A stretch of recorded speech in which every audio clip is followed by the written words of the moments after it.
Ladles and jelly spoons, welcome back to Badgerworks. Today, these. These are a couple of wings, as you can see. They came off of some 3-engine Japanese thing, I don't know exactly what. It was sent to me by a friend of mine. He builds models, and when he's done with them, he sends them to me, and I use them for kit bashing. I'm going to use these wings for a couple of things. There's a little project I'm going to do. I'm going to try some speed painting. Now, one of the things I see a lot on Facebook, things like this, people say, oh, how long, you know, I've just done this step of my model, how long should I leave it before I carry on? And the inevitable answer is 24 hours. I've never left anything for 24 hours in a model in my life.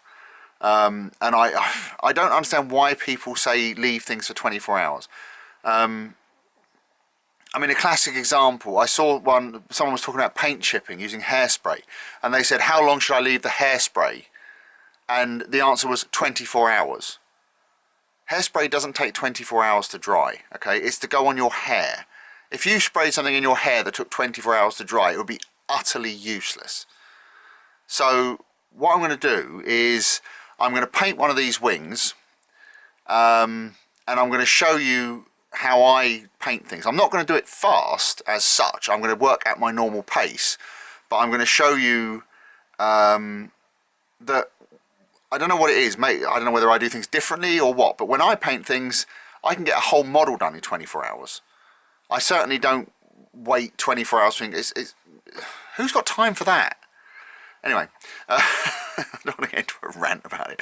But basically, I'm going to use one of these wings to demonstrate. And I'm going to just paint over it. I'm going to clean it up a bit because the paint's a bit rough. But the other thing, it gave me an idea. I wanted to try something first. And that is, I'm going to try, with one of these wings, I'm going to try and strip the paint off. And I've been told that this will do it.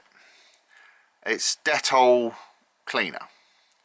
I don't know if it's going to work or not, but I thought while I'm working on one of these wings, I would try putting this on the other wing and see if it works. So that's what we're going to do first. So what I've got here is a plastic tub. I think this came from Sainsbury's or the pound shop, one of the two. I'm not entirely sure. Anyway, it doesn't matter. It's a plastic tub, you can get them anywhere. The wing just about fits in there. It could have done with being slightly bigger, but you know, this is the biggest one I've got. So I'm going to put this in here and I'm going to spray some of this Dettol on. Now the reason I put these gloves on is apparently this Dettol is green apple fragrance. I don't really want that all over my hands, and you don't want this stuff on your hands anyway. I mean, it's a cleaning product, but you don't want it on your hands. So let's spray some of this on here and then we'll leave it and see what it does. Now admittedly, the information I was given was to put this on and like soak it in the stuff, but there's not a great deal in here, and if I use all of it the missus will kill me. So I'm going to just spray it on. Some on the other side as well. Ugh.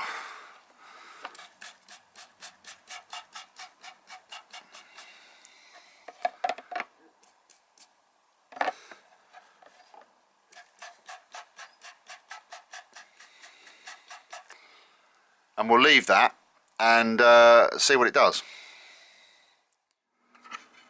Right, so on to our other wing. The paint on this is a bit rough, so I think what I'm going to do is I'm just going to go over it lightly with some sandpaper just to smooth it out a little bit. But other than that, we're just going to paint straight over it. So let me just rub this down quickly and then we'll look at what we're going to do. Okay, so I've given this a bit of a rub down. I've scraped the paint out of the panel lines as much as possible. And I've just given it a quick rub down. It's not clean obviously, but it's smoother than it was. Now basically what I'm going to do is I'm going to paint this as I would if it were a completely new model, and I'm going to put on a primer coat, colour coats, we're going to do some weathering and so on and so forth, and put some decals on and then seal it all with varnish. So exactly the same as you would with any other model. but I'm going to do it, I'm going to time it basically. I'm not going to do this video in real time because it would take hours, but I'm going to show you every step that I do, and I'm going to show you how long it took me to do it, each step. So you can see what we've got now, we can see the end result and see how long it took to get there. And hopefully this will help some people, because I think a lot of people are put off when they get into modelling and they're told that everything takes hours and days to do, and it really doesn't. So first thing we're going to do is put a primer coat on. Now the primer I'm going to use is this Vallejo Gloss Black surface primer, and the reason I'm going to do that is because I'm going to put a lacquer coat on it, because we're going to chip the paint. Now you can paint chips on, but we're going to do hairspray chipping.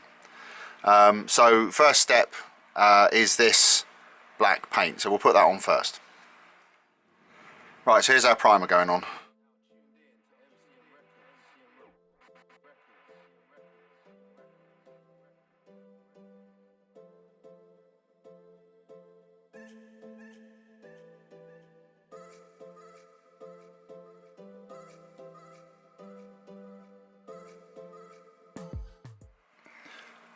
Right, so there's our black primer, and that's taken me 4 minutes to spray that.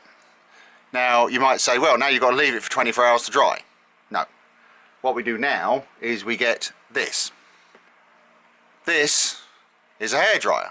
This is a cheap one that I got from Amazon or Argos or somewhere, and basically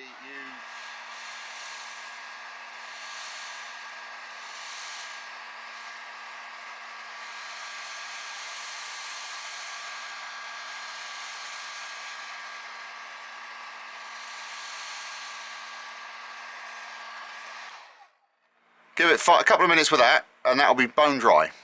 So I won't make you sit through 5 minutes of me hair drying, but we'll come back when it's dry.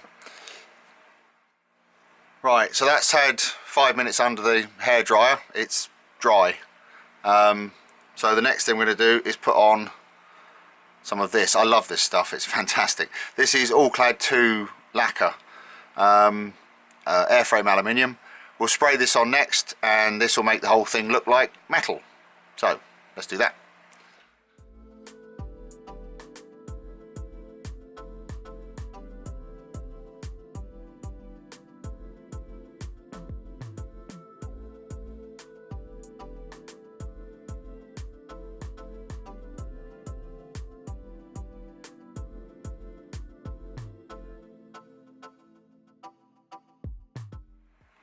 And that's our silver coat.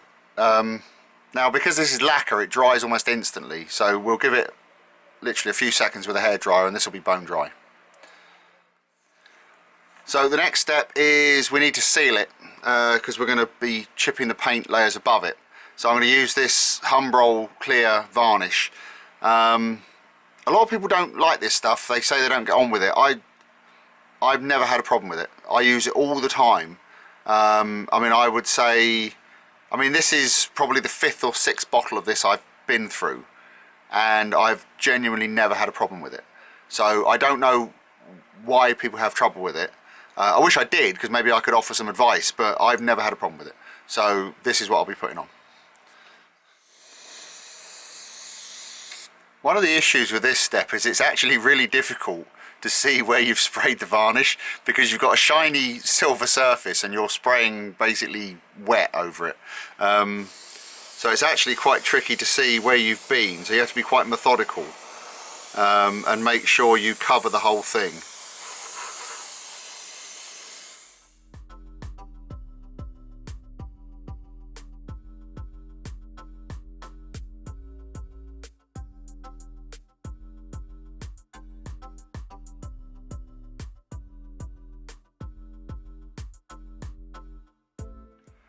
Now this is perhaps one part where I would leave it to dry overnight, but again, you don't need to. I'm going to hit this with the hairdryer now for about 10 minutes and we'll be ready to move on.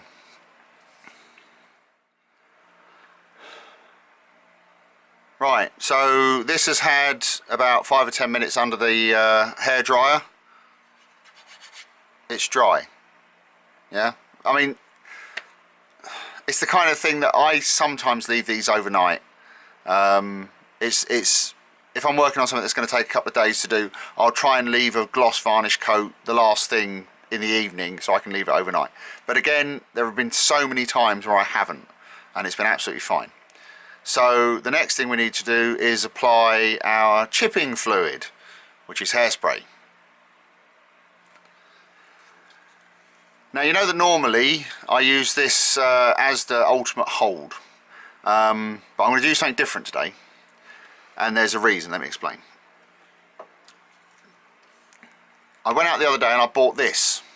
This is Sainsbury's own brand extra firm hairspray. And the reason I bought this one was because I was in Sainsbury's and I saw it and I thought, I'll give it a go.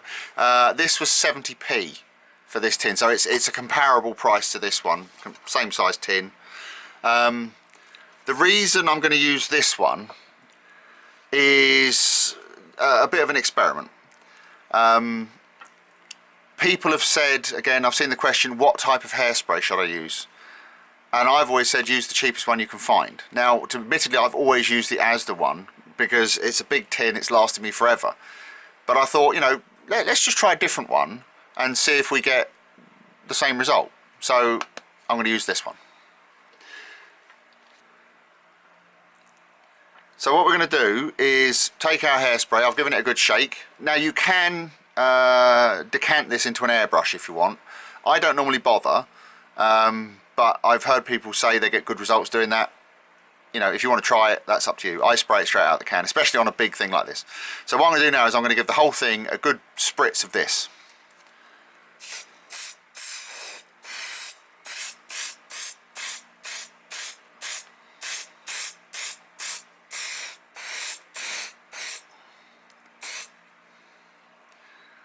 There we go.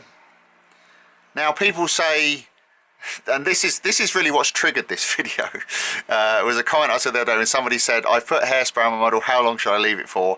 And the first answer was 24 hours. No, just no. This stuff goes on your hair, okay? It doesn't take 24 hours to dry. It takes seconds. If it took 24 hours to dry, nobody would use it. Imagine if you sprayed your hair with hairspray and then you had to wait a day and a night before you could go out. No. This takes seconds. I'm not even going to bother putting the hairdryer on it. By the time I've got the paint in to the airbrush, this will be dry. I'm going to use this medium sea grey for the underside of the wing. Seems like a decent colour, so we'll use that.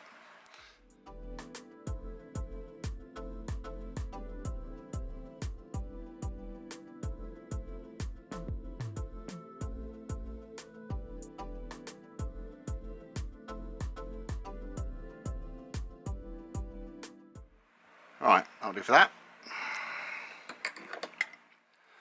Right, next thing we're going to do is some mottling on this underside, so I'm going to use this deck tan. I find this is a really good colour for this mottling. It works really well pretty much with any colour coat, so we'll use this.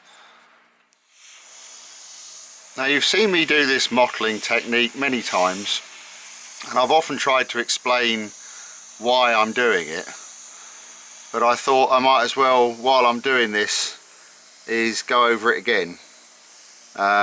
Basically the idea is, by adding these random swirls and blotches and patches of a different colour, what we're doing is we're breaking up the uniformity of the colour code.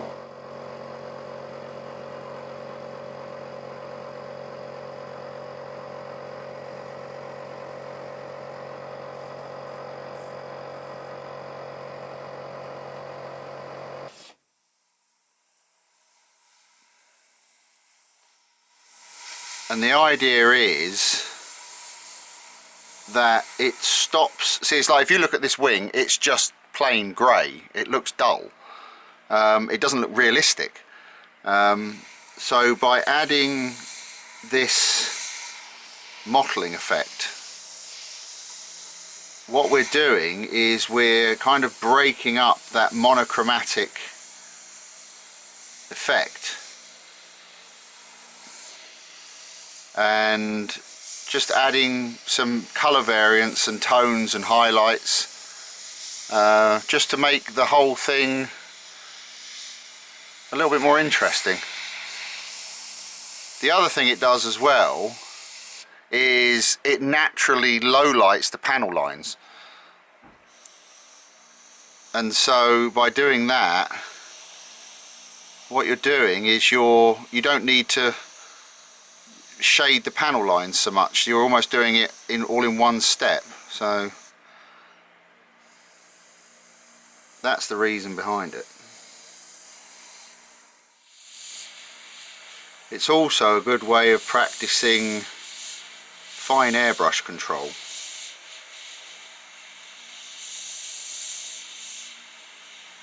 Seeing how close you can get to the lines without going over them and things like that. This is quite time consuming, but it's worth it. The other thing it's good practice for is certain camouflage schemes, like some of the Japanese camouflage schemes can be quite tricky, and so this is another way of just practicing.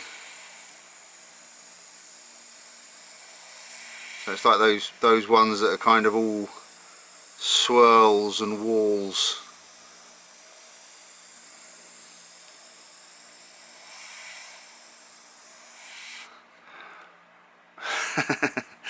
And also doing like little blotches and stuff. As I say, it's good practice. There we go. I might just blend those in a little bit more. Now we go back to our grey again, and we use a slightly thinned down coat to blend in the previous two coats together. And so what we're doing now is we're just going back over the mottling with the same grey we used originally and just blending it in. We don't want to cover it up completely, obviously, but we want to just blend it slightly. Now, one thing I've said before about this, and I'll say it again, when you first spray this on, while it's wet, it will hide the mottling a lot more. As it dries, you'll see the mottling start to come through again, so just be a little bit careful with it. But just spray on like really fine coats, light coats, and then leave it for a minute, let it dry, hit it with a hairdryer, and if you need to, put some more on. And you might find some spots will need more than others, like here where I went a bit mad with it, you might need to put a little bit more top coat on. I think you can see there, that looks a lot better than just having the plain grey.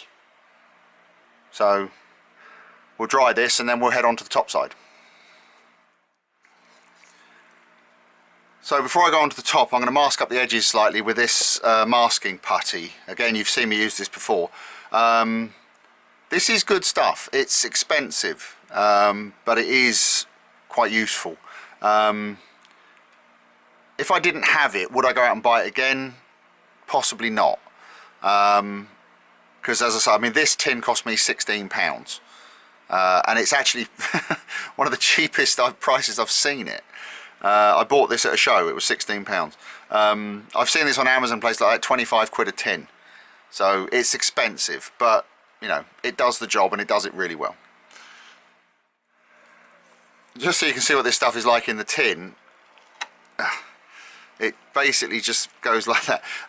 One thing that was said to me when I bought it, the guy who sold it to me, and I think it's actually a very good piece of advice, when you store this tin, make sure it is flat, because this stuff actually sticks quite well into the bottom. It kind of spreads out across the bottom of the tin, and if you've got it like that on an angle or upside down, what it will do is it will effectively glue the lid on, and it makes it not impossible but very, very difficult to get the lid off. So make sure you store it flat. Anyway, just a little tip there for you. Let's put it on the wing. So to use this stuff, you just basically snap a bit off, however much you want. And what I'm going to do with this, because I'm going to do the edge of the wing, I'm just going to roll it between my hands and make like a sausage shape.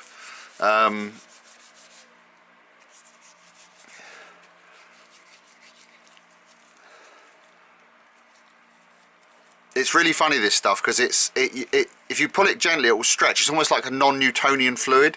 If you pull it slowly it will stretch, but if you jerk it, it will snap. So it's yeah, very odd stuff. It does also stick very well to kitchen paper, so just be wary when you're putting things down. So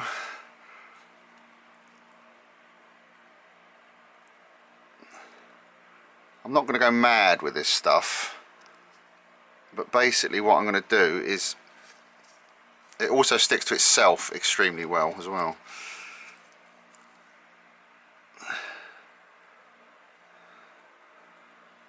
I'm going to push it into the corner.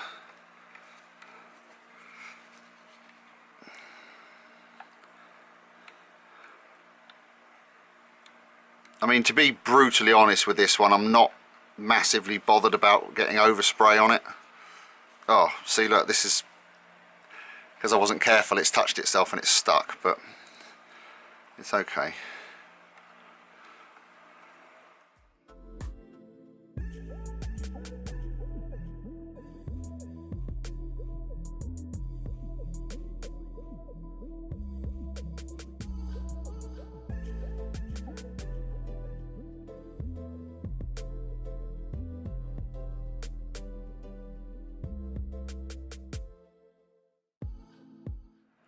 So for our first top colour, I'm going to use Flat Earth, mainly because it was close by, and secondly because I know it gives some of you guys a laugh when you see Flat Earth. So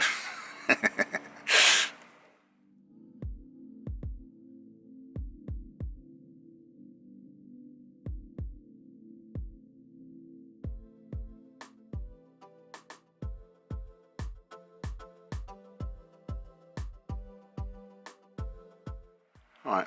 There's our brown. Now the deck tan again for the mottling.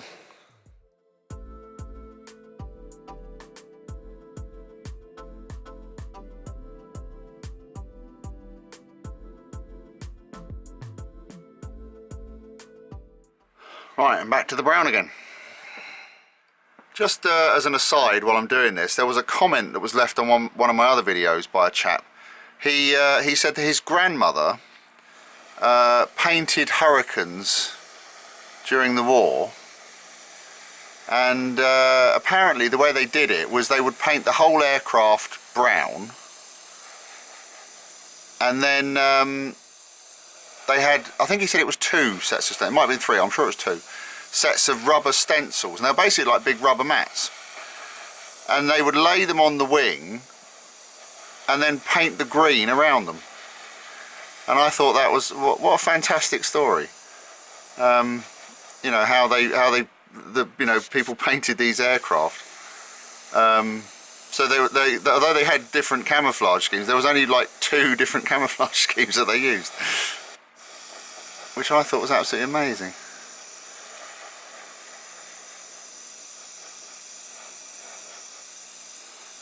Anyway, thought that might be of interest.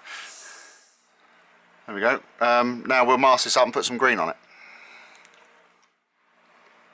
Right, so now we need to mask up the bits we just painted. So what we do again is we take some of our masking putty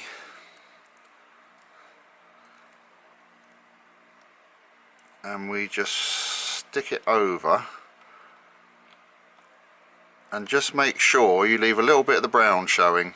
I mean, this is again why it's a good idea to paint the whole wing the first colour, because then you don't have to worry about missing bits.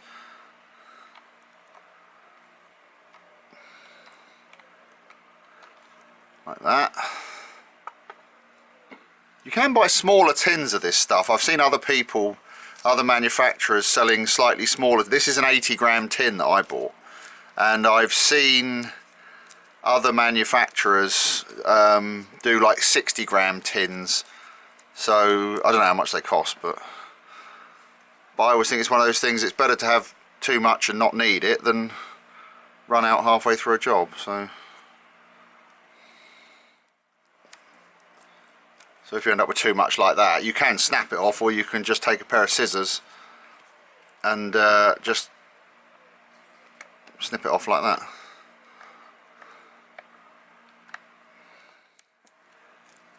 If anyone's interested, by the way, this has been an hour and 25 minutes so far.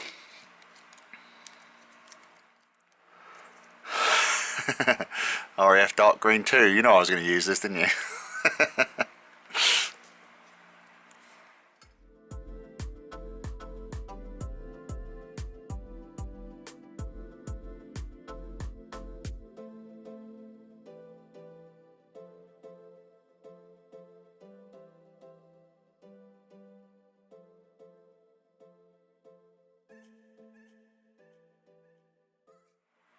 Now we'll swap back to our decked hand, mottle again, same as before.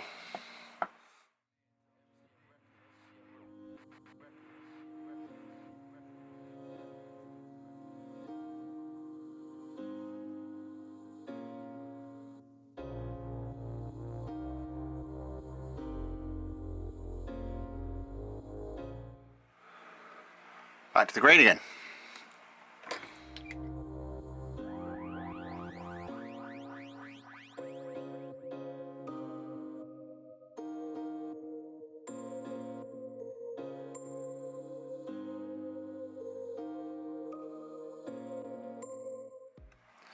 Right, so that's our colour coats done.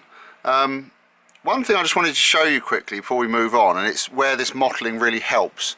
I don't know if you noticed when I was doing the mottling, but I deliberately, where you've got this kind of V where the engine joins the wing, I deliberately highlighted inside and around that, but I left the actual V itself unshaded. And if you look at that now, you can see it's a very subtle effect, but it really picks out that joint. So yeah, it's a very useful thing to do. Anyway, now we need to get all of this black gumph off. It's the great thing about this, you just pull it off. Oh, that's not good.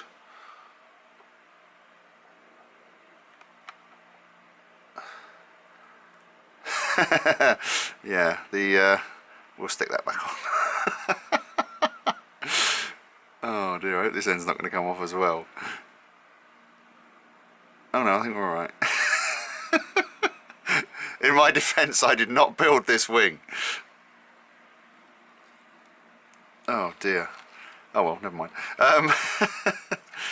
Anyway, the great thing about this stuff, just to go back to it, you see obviously it's got a lot of green and brown paint on it now. Well basically, if you just mush it around a bit,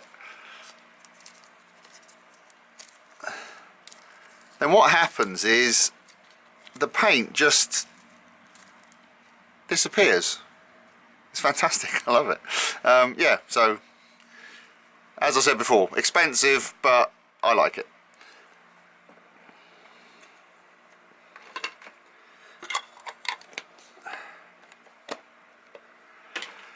Oh god, right, let's stick this back on.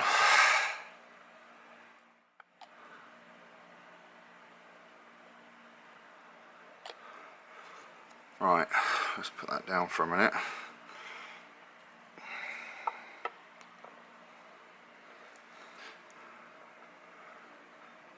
But so there's our wing colour coats complete.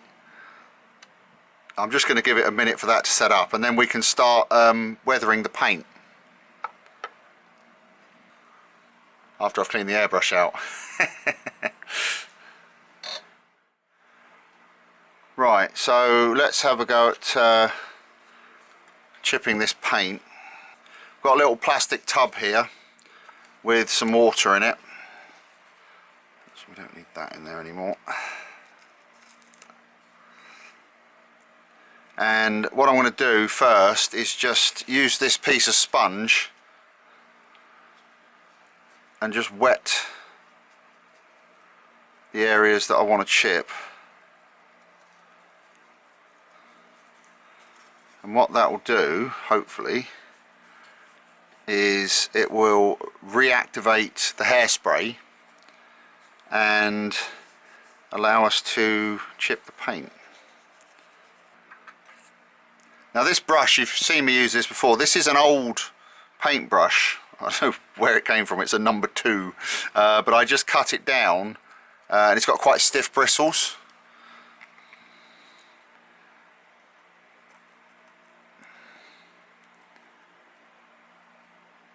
Oh, it's actually coming off quite easy, that's good.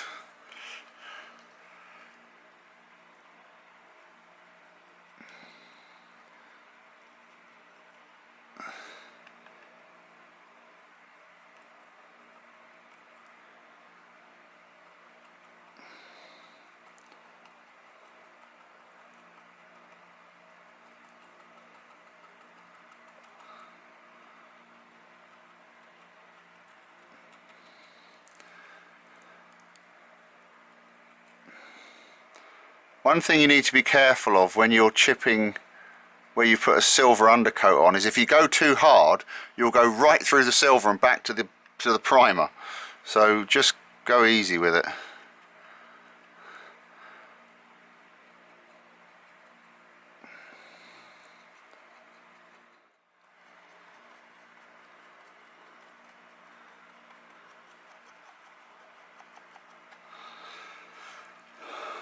I don't know whether you can see this, but it is working, it is coming off.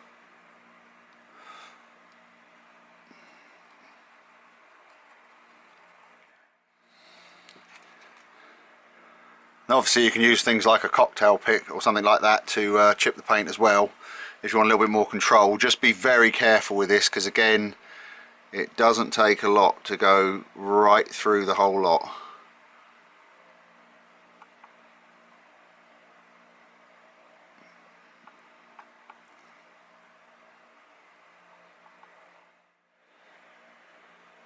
Alright, I think that will do.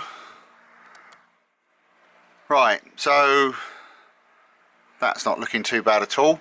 What I'm going to do now is put another coat of varnish on it to seal all this and make sure we don't have any more accidents with the paint, as it were. So yeah, next thing, gloss varnish again. Right, so it's time to put some decals on this thing. I'm not going to put many on, just a couple. Just to prove the point really. So what I've got here is the decal sheet, or the remains of the decal sheet from the Thunderjet I did a while ago. These decals, they actually look okay, but they're ruined. They really don't work very well at all. But I'm just going to put a couple on, just, you know, say to prove the point more than anything else. So we'll cut a couple out and try them on. I've got here, this is the you've seen me use this before, it's an Airwick wax burner. It's a fantastic bit of kit. If you don't have warm water where you're working, this thing really helps. It just, the idea is you put a block of wax in it and it heats up and it melts the wax and smells nice. But it also is handy for keeping a little bit of water warm. So it's great for doing your decals. Right, so let's cut a couple of these out and stick them on somewhere.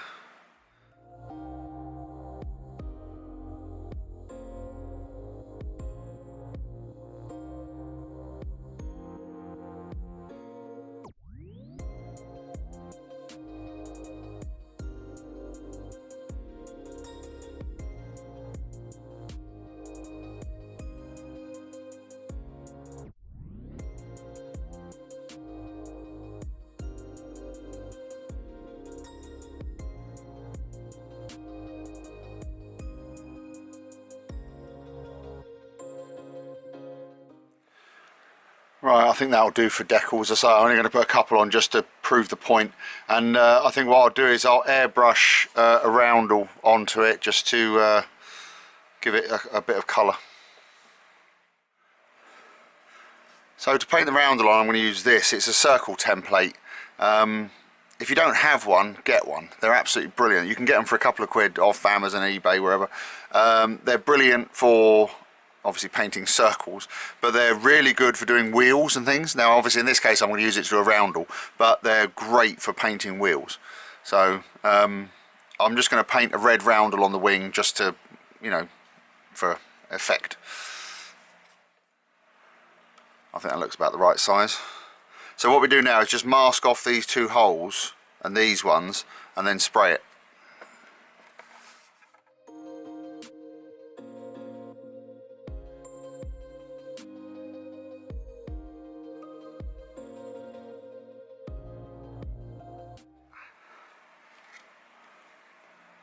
There we go.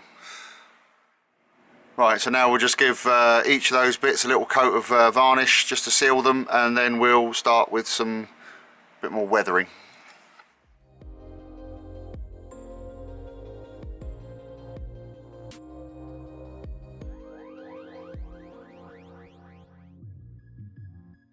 There we go. We'll hit that with a hairdryer for a minute or two and we'll be ready for the next step. Right, to do the engine, I previously sprayed it with the same lacquer I used to do the rest of it. I'm just going to put some of this black panel line accent from Tamiya, and that will just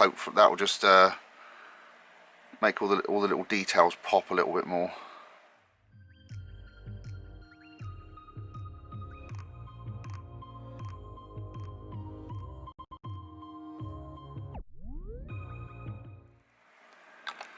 That'll do for that. Right, I'm going to put a bit of oil on it now. These are Crawford Black oils. You can get them, I think they cost about 5 or 6 quid from the works. Very handy. You get all the colours that you could possibly want, really, especially like all these like rust and oil shades, and then obviously you've got black and white. You can make any colour you want. So I'm just going to use a little bit of this. I'm going to use a bit of black for some smoke, and then we'll use the burnt umber, or possibly the burnt sienna, for a bit of grime and oil streaks. So yeah,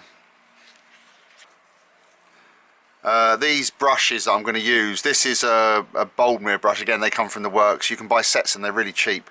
And this is a makeup brush that came from the pound shop.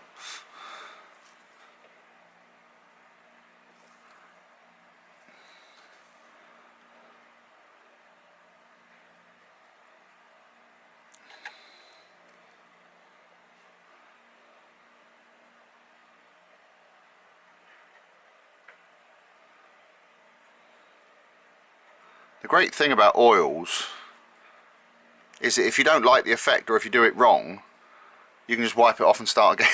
It's great. Yeah, works really well.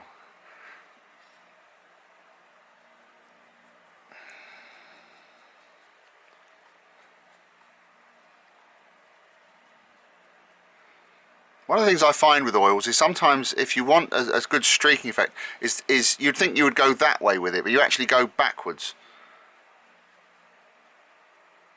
So just sort of pull it down a bit like this and then go back across it, and it feathers it quite nicely.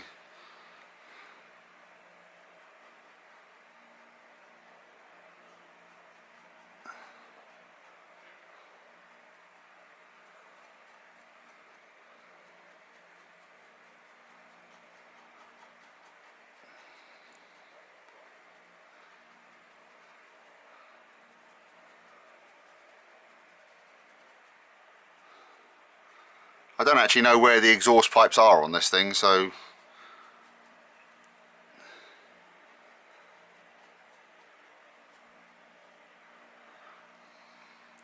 there you go, doesn't look too bad. We'll do a bit on the bottom as well. Like I say, I don't know where the exhaust are on this, so we'll give it a bit of both.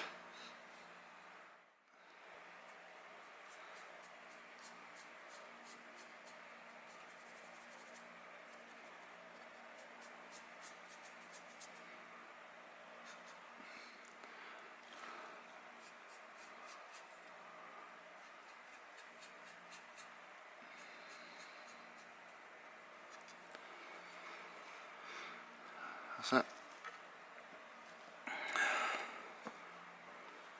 And now we'll do some sort of general grime along the panel lines.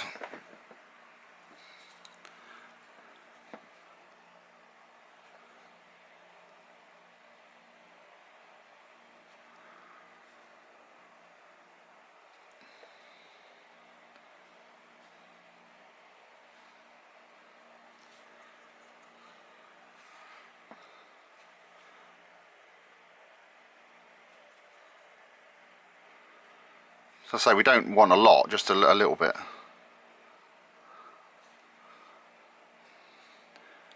You can always put more on if you want a greater effect.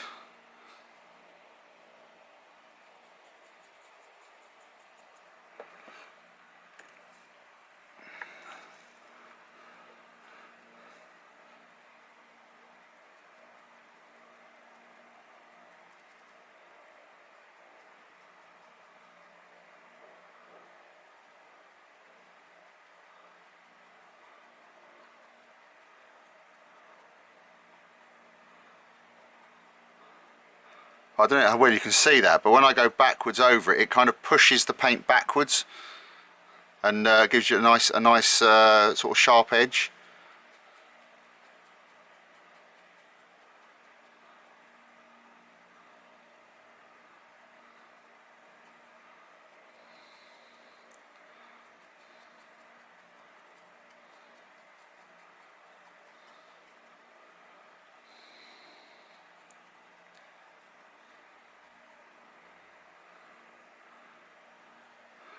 And then what we can do is just take a cotton bud, and where it's gone over the line where we don't really want it, we can just wipe it off.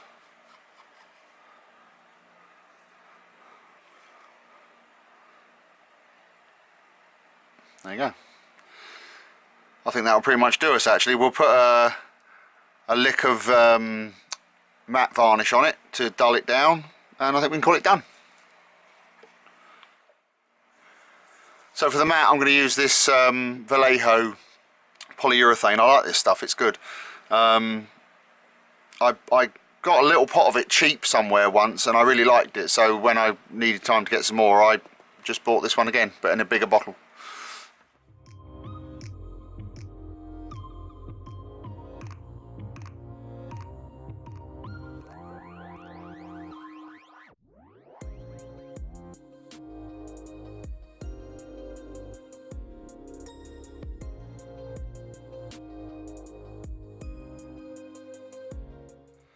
Right, we'll hit this with a hairdryer and that'll be it really. And here is our finished article. It's not the greatest paint job in the world, you know, it was more to prove the point. It's fairly basic, but maybe it's given you a few ideas. The main thing I wanted to get across was the fact that you don't have to spend hours, days, weeks, months painting a model. If you want to do that, then by all means you go ahead. It's your hobby, you do it however you want. But if you don't want to, you don't have to. This whole thing from start to finish, I mean it's 9:30 now. I started this at 7 o'clock, so this has been 2.5 hours to basically do a primer coat, 3 colour coats, shading, varnish, decals, weathering, more varnish. Yeah, you don't need to take months to do it. As I said, if you want to, that's entirely up to you, but you don't have to. So yeah, that was it really. It's just to kind of prove a point, as it were. The other wing, I nearly forgot that. In the Dettol to take the paint off, it didn't really work. Admittedly, I didn't have it soaked in it overnight. It was just sprayed on, so maybe if it was soaked it would work better. It has taken some of it off, but not a great deal. So that we'll have to look at again another time. But yeah, as far as this goes, I hope this has been of interest to some of you. It's just really, as I said, just to prove the point that you don't need to take, you know, days to do something if you don't want to. Yeah, so that was it really. I hope this has been of interest to some of you, and I'll see you on the next video. Thanks very much for watching. Cheers. Bye.